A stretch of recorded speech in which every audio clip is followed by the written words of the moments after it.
could criticize, but she never failed to point out the ways that Lisbeth's life was lacking in financial wealth, social standing, and sophistication.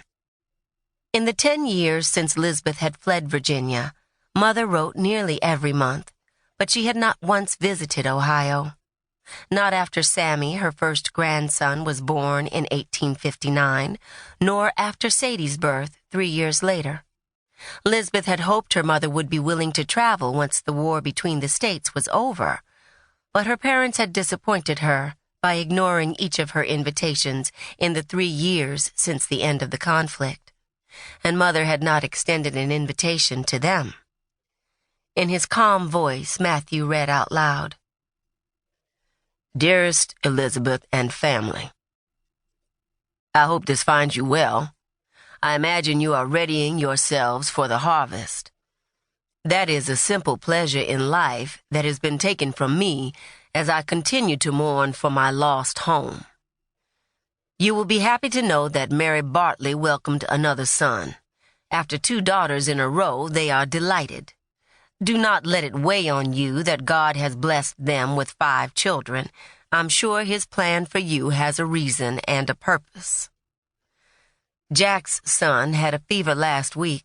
Johnny is still in bed but is expected to make a full recovery. He has missed many days of instruction, but since he is as bright as his father, I'm sure he will make them up in no time.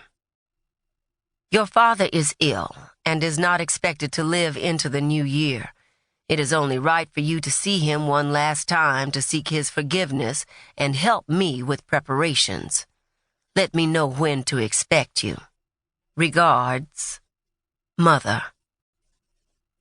Stunned, Lisbeth collapsed into the chair across the table from Sadie.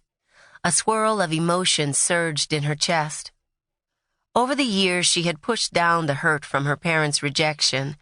She'd accepted that they would have a relationship only over correspondence and had not expected to ever have an in-person visit with them again.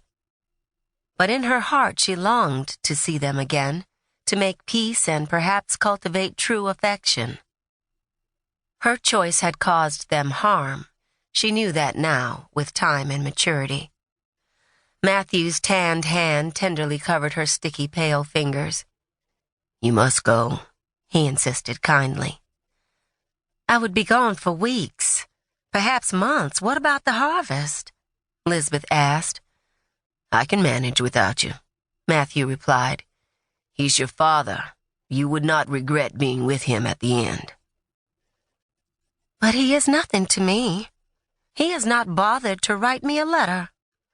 Her voice cracked and tears pushed at the back of her eyes, her body contradicting her words. She acted as if she did not feel the sting of her father's disinterest, but in truth it hurt. Matthew stared at her, clearly choosing his words carefully. "Any dream of moving past our wounds, past our warfare, will only come through forgiveness. The North and the South cannot be irreparably divided, whether family to family or state to state." If she went, she could apologize, and they might offer forgiveness and blessings. This would be her final chance with her father, and maybe her only chance with her mother. "I had resigned myself to never stepping foot in Virginia again," Lisbeth said. "Even if you do not get the reconciliation you desire, you will know you have done your duty as a faithful daughter." Lisbeth exhaled sharply and nodded. Sadie perked up, and her bright eyes sparkled with excitement. "You're visiting Grandmother and Grandfather Wainwright? Can Sammy and I come too? To Virginia?" Lisbeth hadn't realized her daughter was following their conversation. She considered the girl's question. Matthew replied, "Sadie, your mother has just been delivered sobering news. Give Mama time, and then we will make a plan." "Yes, sir," the girl agreed, leaning back in the chair. "But I very much want to meet Grandmother and Grandfather Wainwright and Uncle Jack and my cousin Johnny. Don't you think Grandfather wants to meet me and Sammy?" Lisbeth's chest swelled.